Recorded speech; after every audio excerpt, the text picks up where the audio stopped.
BNP এখন রাস্তায় নামে না, কিন্তু দল ও দেশের জনগণের স্বার্থে আঘাত এলে প্রয়োজনে বিএনপি আবার মাঠে নামবে বলে হুঁশিয়ারি দিয়েছেন দলটির মহাসচিব মির্জা ফখরুল ইসলাম আলমগীর।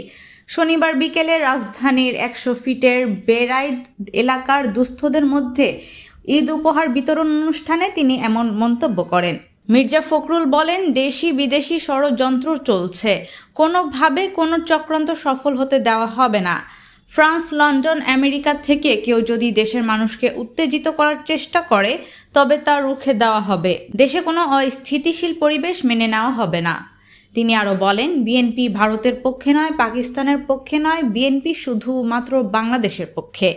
ভারতের আগ্রাসী মনোভাবের বিরুদ্ধে লড়াই করে যাচ্ছে উল্লেখ করে তিনি আরও বলেন, 17 বছর লড়াই সংগ্রাম হলো, সুখী সমৃদ্ধশালী দেশ গড়ার জন্য এই লড়াই। কিন্তু কেউ কেউ এটাকে ভুল বলে ব্যাখ্যা দিচ্ছে, বিভাজন তৈরির চেষ্টা করছে, কিন্তু তা হতে দেওয়া যাবে না।